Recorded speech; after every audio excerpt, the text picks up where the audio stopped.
Hello everyone, I hope आप सबकी NABARD grade की प्रिपरेशन बहुत अच्छी चल रही है और अब जिसका नोटिफिकेशन बहुत जल्दी आने भी वाला है।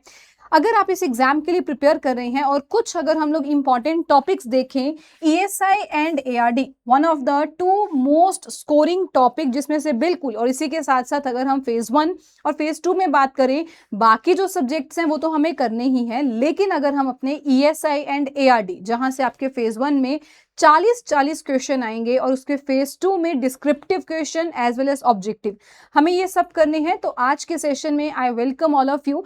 आज मैं आपको इसी के लिए गाइड करूंगी कि हमारे कौन से मोस्ट रिपीटेड टॉपिक्स हैं जहां से आपके एग्जाम नाबार्ड ग्रेड में हर साल क्वेश्चन आते हैं। So let's begin with the session.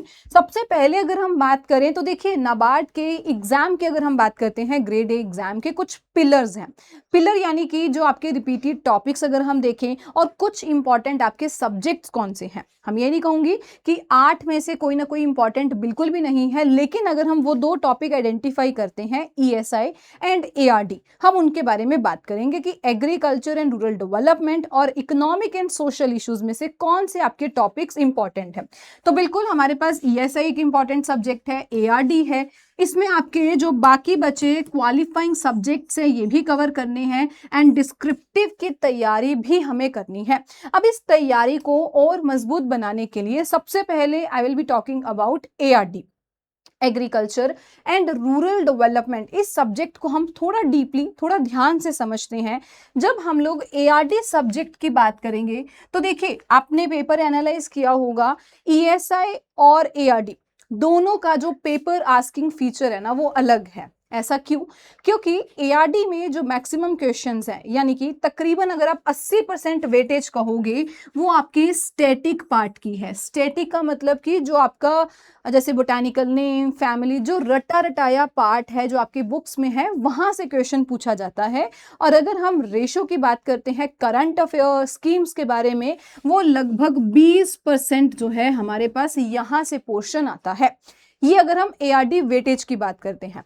अब इसी अगर हम वेटेज को समझते हुए अपने कुछ आइडेंटिफाई करते हैं मोस्ट इंपॉर्टेंट टॉपिक्स कौन कौन से हैं, तो इसी वेटेज पे आधारित हम बात करेंगे मोस्ट इंपॉर्टेंट आपके चैप्टर्स एआरडी में से कौन कौन से हैं। एग्रीकल्चर एंड रूरल डेवलपमेंट अगर हम बात करें, यहां से सबसे मोस्ट कॉमन क्वेश्चन जो है वो आपसे एग्रोनॉमी में पूछा जा सकता है, आपसे प्लांटेशन एंड हॉर्टिकल्चर क्रॉप्स के बारे में आता है, agri engineering, animal husbandry one of the most important topic, fishery science में से क्वेश्चन आता है, इरिगेशन टॉपिक में से क्वेश्चन आता है, सॉइल वाटर कंजर्वेशन, एग्रोमेट्रोलॉजी। ये आपके कुछ वो टॉपिक्स हैं जहां से फ्रीक्वेंटली मैक्सिमम, और अगर जो वर्ड अगर आपने ध्यान से पढ़ा, स्टैटिक पार्ट में से क्वेश्चन आता है, मतलब कि कहा जाए तो 80% जहां से आपका पेपर कवर होता है। So these are those topic जिनमें से आपके 80% पोर्शन कवर होता है। लेकिन हमें 80 के चक्कर में कहीं 20% को हमें बिल्कुल भी कॉम्प्रोमाइज नहीं करना। तो अगर हम ये देखें कि गवर्नमेंट स्कीम्स और अगर हम करंट अफेयर्स की बात करते हैं वो कैसे और उसमें से क्या इंपॉर्टेंट है, उस पर फोकस करते हैं। तो सबसे पहले हमारे पास पॉइंट आता है कि अब सेकेंड पार्ट जो आपका एआरडी में है, that is ARD current affair, agriculture और रूरल डेवलपमेंट में से करंट अफेयर क्या है। तो देखिए, जो रूरल डेवलपमेंट आरडी का पार्ट है ना, इस आरडी में से आपसे गवर्नमेंट स्कीम्स के बारे में पूछ लेगा कि सरकार जो है वो ग्रामीण क्षेत्र के विकास के लिए कौन सी योजना लेके आई है, उसका काम क्या है, उसका अगर हम बोलें कितना पैसा उसके लिए फंड कितना एलोकेट किया गया, ये सारे क्वेश्चन आपसे इस आरडी रूरल डेवलपमेंट में से पूछे जाते हैं। तो यहां पर हम इस पोर्शन को पहले प्रॉपर्ली डिवाइड करते हैं कि आपके पास करंट अफेयर में क्या कुछ आता है। सबसे पहले गवर्नमेंट स्कीम बिल्कुल हमें करनी है। रिपोर्ट्स एंड रैंकिंग, जैसे कि हर साल कोई ना कोई रिपोर्ट आती है। अगर हम एनिमल हस्बेंड्री की रिपोर्ट्स की बात करें या जो भी आपके पास स्टैट्स जो भी डाटा आता है वो हमें पढ़ना रहता है और उसके क्वेश्चन आपको देखने को भी मिलते हैं। और थर्ड पार्ट आता है करंट डेवलपमेंट को लेके, स्टैट्स जो भी मैं पॉइंट बोल रही थी और डाटा, ये सारी चीजें आपकी करंट अफेयर पार्ट को ऑक्यूपाई करती है। फर्दर अगर हम इसमें देखें कि भाई ये गवर्नमेंट स्कीम रिपोर्ट, और अगर हम करंट डेवलपमेंट की बात करें, रिपोर्ट एंड रैंकिंग में से हमारे लिए मोस्ट इंपॉर्टेंट बनता है जो आपकी नई कोई भी स्कीम अगर सरकार लेके आई है, जो मैं हमेशा आपको क्लास में बोलती हूँ, पिछले 6 से 9 महीने हमारे लिए बेहद इंपॉर्टेंट होते हैं कि उसमें सरकार ने क्या कुछ किया। अपने उसी अगर हम कहीं रिस्क को कवर करने के लिए आप तकरीबन 1 साल की, जैसे इस साल का एग्जाम है तो पिछले 1 साल में कौन सी योजना, क्या उसका काम था, उसकी टारगेट ऑडियंस क्या थी, ये सारा हमें कवर करना है। तो पिछले 9 से 1 साल तक जो चीजें हैं, कोई भी अगर गवर्नमेंट स्कीम है ये हमें कवर करनी है। इसके बाद स्कीम जो कि आपकी लेटेस्ट यूनियन बजट में इकोनॉमिक सर्वे, मैंने पूरा आपके साथ यूट्यूब पर भी शेयर किया है इकोनॉमिक सर्वे यूनियन बजट को लेके। एग्रीकल्चर के पार्ट की अगर मैं बात करती हूँ, एआरडी, बिल्कुल आपको ये यूट्यूब पर ही मिल जाएगी मेरी वीडियो, जहां पर ये हमने कवर किया है क्या क्या सरकार नया लेके आई है, कितना पैसा दे रही है। तीसरा हमारे पास आता है पुरानी स्कीम, जो कि अब अगर हम बात करें वो चर्चा में रही है पिछले 6 महीने में। बहुत सारी क्या होता है हमारी फ्लैगशिप स्कीम होती है, मतलब कि जो पहले कभी आई थी, जैसे अब मैं सबसे बेहतर आपको एग्जांपल दूं, एमजी नरेगा, जो हम लोग ये एमजी नरेगा स्कीम को कहते हैं, अब उसका जो नाम है वो बदल दिया गया है, नाम बदल गया। तो अब आपसे क्वेश्चन इसके अराउंड पूछ सकता है, हो सकता है उसके कुछ करंट फैक्ट्स पूछे कि ये कब बदला गया, क्या बदलाव आया है, उस स्कीम में क्या चेंजेस आए हैं, या फिर उसी, क्योंकि इस साल ये चेंज हुआ, अभी ये रिसेंट में न्यूज में है, तो इसी के आपसे कोई पुराना डेटा पूछा जा सकता है कि भाई ये स्कीम शुरू कब हुई थी, इस किसने शुरू की थी, क्या इसका फंड था। मतलब ये सारी बातें आपको पास्ट भी पता होना चाहिए और प्रेजेंट जो भी चर्चा में है, न्यूज में है, हमें ये भी दोनों को कवर करना है, क्योंकि हमें एग्जामिनर का नहीं पता वो आपसे प्रेजेंट का पूछ ले या पास्ट का कुछ पूछ ले। तो ये हमारे लिए आता है। उसके बाद हम आगे बात करें तो नेक्स्ट हमारे पास आते हैं जैसे एग्री का सेंसस हो गया, लाइफ स्टॉक सेंसस जो भी मैं आपको बोल रही थी, एनिमल हस्बेंड्री को अगर कुछ भी हमें उसके बारे में डिटेल आती है, डेटा आता है, वो हमें याद करना है। हैंडलूम सेंसस हो गया, ये सब कवर करना है। ईयरली रिपोर्ट जैसे कि बजट अभी मैं आपको बता रही थी कवर्ड है। नाबार्ड का एनुअल रिपोर्ट बहुत बहुत ज्यादा इंपॉर्टेंट, जो आपसे इंटरव्यू में भी पूछी जाएगी अक्सर क्वेश्चन, क्योंकि भैया आप नाबार्ड की नौकरी, नाबार्ड की जॉब लग रहे हैं, तो वो एटलीस्ट आपसे ये तो पूछेंगे कि आपको नॉलेज कितनी है नाबार्ड के बारे में। नाबार्ड का एनुअली अगर हम रिपोर्ट देखें बहुत इंपॉर्टेंट बनती है, और इकोनॉमिक सर्वे, ये सब चीजें आपको YouTube पर भी मिल जाएंगी। तीसरा हमारे पास आता है कोई भी रिपोर्ट जो नेशनल या इंटरनेशनल बॉडीज की है, आपके 6 से 9 महीने में पीछे अभी चर्चा में रही है। तो यही हमने बात की, summit, convention, memorandum of understanding, कोई एग्रीमेंट हुआ है, कोई ट्रिटी आई है, कोई इनिशिएटिव सरकार ने लिया है, एडवांस एस्टिमेट हो गया, प्रोडक्शन डाटा आपको याद होगा, ये वीडियो भी मैंने आपको यूट्यूब पर प्रोवाइड की है एडवांस एस्टिमेट को लेके, क्योंकि यहाँ से भी क्वेश्चन हमसे पूछे जाते हैं। सो ये जो भी हमने पार्ट देखा that was complete about ARD. I hope आप सबको एक आइडिया हो गया। एआरडी अगर हम लोग रूरल स्टैटिक की बात करते हैं, और अगर हम एआरडी करंट अफेयर्स की बात करें, हमें कैसे और कौन कौन से वो पोर्शन है जो हमें कवर करने हैं। यहाँ पर आपके पास कुछ मैं आपको ये बता दूं, जैसे कि पीआईबी की साइट बिल्कुल आपको देखते रहना है। पीआईबी की साइट पर यहाँ पर जो भी न्यूज आ रही है एग्री को लेके, वैसे आई एम ट्राइंग कि आपको यूट्यूब शॉर्ट्स के थ्रू प्रोवाइड किया जाए, लेकिन स्टिल आपको खुद भी अपने जो नोट्स हैं पीआईबी साइट, और दूसरा विकास पीडिया जो कि एक अच्छी आपको मिल जाएगा, जहां पर काफी अच्छी यहाँ पे न्यूज वगैरह आपकी कवर होती है। यहां तक हमने समझा एआरडी पार्ट को लेके। अब अगर आप करंट अफेयर को कहेंगे, जैसे अभी मैं आपको बता ही रही थी, पिछले 5 महीने की करंट अफेयर, पिछले 5 महीने की current affair from Feb to July पूरी इस वीडियो में कवर की गई है। आराम से सुनिए, क्योंकि करंट अफेयर किसी भी एग्जाम के लिए बहुत जरूरी है। और दूसरी साइड अगर मैं गवर्नमेंट स्कीम की बात करूं, तो जैसे कि प्रधानमंत्री कृषि सिंचाई योजना MIDH जो हमने कवर की है, प्रधानमंत्री फसल बीमा योजना की फसल के लिए बीमा मिल रहा है, ये सारी गवर्नमेंट स्कीम आपको इसी चैनल पर यूट्यूब पर मिल जाएंगी, जहां से आप अपने एटलीस्ट गवर्नमेंट स्कीम और जो करंट अफेयर का पार्ट है वो आप लोग कवर कर सकते हैं। तो इसी के साथ मैं उम्मीद करती हूँ कि जो पहला पार्ट है ARD, वो आपको समझ आया कि हम ARD कैसे कवर कर सकते हैं। यहाँ पर इसके अलावा कुछ आपको इकोनॉमिक एंड स्टैट्स में अगर मैं बात करूँ, तो जैसे कि आपको साइट्स है department of agriculture and farmer welfare, कृषि कल्याण हो गया, एग्रीकल्चर एंड फार्मर, यही बात आ गई। फिर आता है हमारे पास ये साइट जहां से आप कुछ हेल्प ले सकते हैं। अब इसके बाद अगर हम अपने सेकंड सब्जेक्ट की ओर चलते हैं, मतलब कि मैं बात कर रही हूँ इकोनॉमिक एंड सोशल इश्यूज, ये पार्ट भी तो हमें कवर करना है। और इस पार्ट को हम कैसे कवर करें, क्योंकि देखिए पिलर में एआरडी हमने देख लिया। डिस्क्रिप्टिव की तैयारी कैसे करनी है ये आप लोग, मुझे लगता है अगर आप मेरे साथ क्लास में कनेक्टेड हैं तो मैं आपको वहां पर डिस्क्रिप्टिव की तैयारी भी करवा रही हूँ। फिर हमने क्वालिफाइंग सेक्शन, बिल्कुल वो जो बाकी सब्जेक्ट्स हैं हमें उसका भी देखना है, लेकिन अभी जो हमारा एक पार्ट बचा है दैट इज ईएसआई, और यहां से भी 40 क्वेश्चन आने हैं तो हमें इसको भी कवर करना है।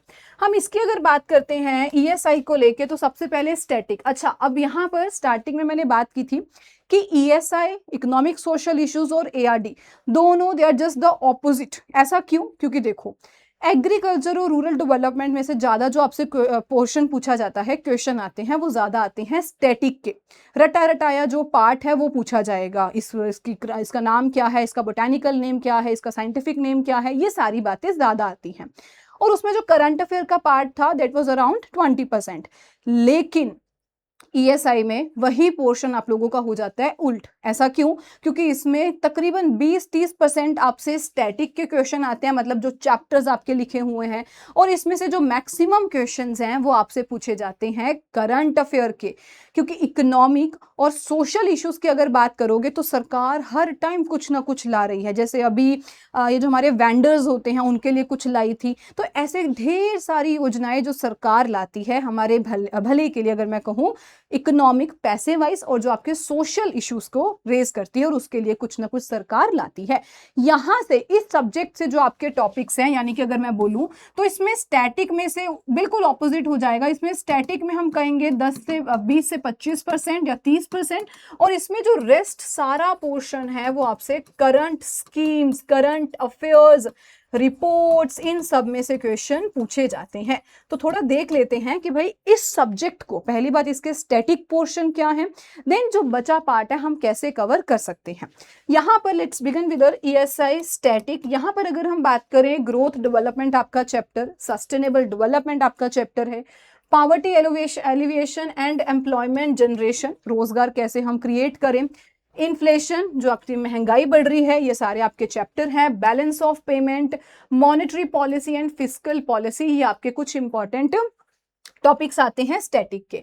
देन यहां से आपकी एक्चुअली शुरू होगा, क्योंकि मैं भी यही अज्यूम करूंगी, अगर एग्जामिनर ही आपसे स्टैटिक का पोर्शन ज्यादा नहीं पूछ रहे, वो आपसे एक्चुअल में पूछ रहे हैं कि भाई ये बताइए सरकार क्या कर रही है अब, तो हम उसी पे फोकस करेंगे कि ईएसआई में अगर हम लोग करंट अफेयर्स के लिए जाएं, करंट अफेयर जैसे कि आपको गवर्नमेंट स्कीम्स, रिपोर्ट्स, ये सब कवर करनी है, डेवलपमेंट को लेके जो भी है, ministry of health family affair जो है, ministry of education, ministry of social justice and empowerment, ये सब आपको पढ़ना है इन मिनिस्ट्रीज के। यानी कि जो भी हलचल हो रही है ना, ये मिनिस्ट्री कुछ भी ला रही है, क्योंकि जितनी भी मिनिस्ट्री है ये बिल्कुल हमारे आर्थिक रूप के लिए, और अगर हम कहें सामाजिक के लिए, सोशल इश्यूज को रेज करती है।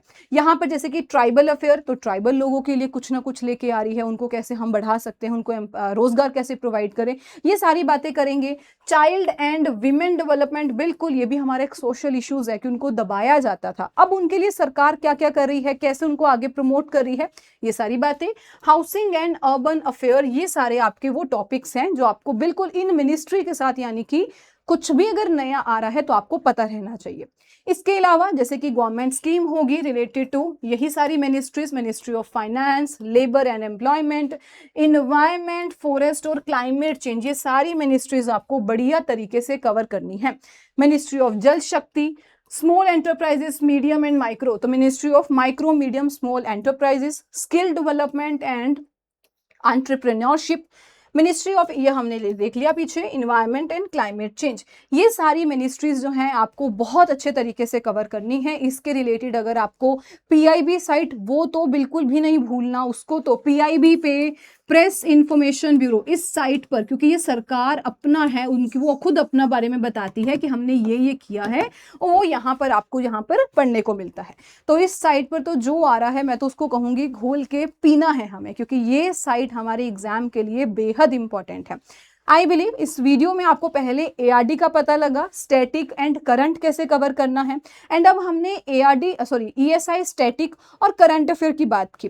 लास्ट में मैं यही कहूंगी आपको कि देखिए, हम अगर ये सोच रहे हैं कि हाँ भाई हम ये दो सब्जेक्ट्स के साथ थोड़ा सा भी कॉम्प्रोमाइज करेंगे, या फिर मैं कहूँ कि एक सब्जेक्ट को हम ज्यादा वेटेज दे देते हैं, एक को कम दे देंगे, है ना। ईएसआई एग्रीकल्चर मैंने की है तो एग्रीकल्चर पे ही फोकस करते हैं, ईएसआई के साथ कॉम्प्रोमाइज करेंगे तो आप सेलेक्ट नहीं हो पाएंगे, because this two subjects are your hero subjects. मतलब अगर दोनों के वेटेज सेम है, यहाँ पर ऐसा नहीं है केवल एग्रीकल्चर वाले अप्लाई करेंगे, सब बच्चे होंगे तो हमें सबके साथ compete करना है। तो हमें यहाँ पर अपने दोनों सब्जेक्ट्स को, this two are your hero subjects, जिनको आपको बढ़िया तरीके से कवर करना है। सिर्फ क्वालिफाई नहीं, इतना ही मत सोचो, अच्छे मार्क्स लेके आओ, ताकि आगे चल के जब यह क्वेश्चंस आपको इस सब्जेक्ट में से पूछे जाएं तो आपके बढ़िया इसमें मार्क्स जो हैं, क्योंकि ये मेरिट बनाने वाले हैं, हमें उस पर फोकस करना है। एंड साइड बाय साइड, ये मैं हमेशा बोलती हूँ, तैयारी जो है आपकी डिस्क्रिप्टिव लिखने की, ये हमारी हमेशा आपकी शुरुआत से होनी चाहिए। ये बिल्कुल भी ये स्ट्रेटेजी मत ऑप्ट करना कि फेज 1 होगा देन हम जो है डिस्क्रिप्टिव की तैयारी करेंगे, because the time between phase 1 and phase 2 that will be around 1.5 month, इतना ही आपको मिलने वाला है, 30-40 दिन। और 30-40 दिन में आप डिस्क्रिप्टिव की तैयारी उतनी बढ़िया नहीं कर सकते हैं, तो आपको शुरुआत से करनी है। आई बिलीव इस सेशन में आपको कंप्लीट एक डिटेल मिल चुकी है कि आपको ईएसआई, एआरडी इंपॉर्टेंट टॉपिक्स कौन से हैं और आपको कैसे कवर करने हैं, कहाँ से कवर करने हैं, ये सब आपके जो है डाउट्स वो क्लियर हो चुके हैं।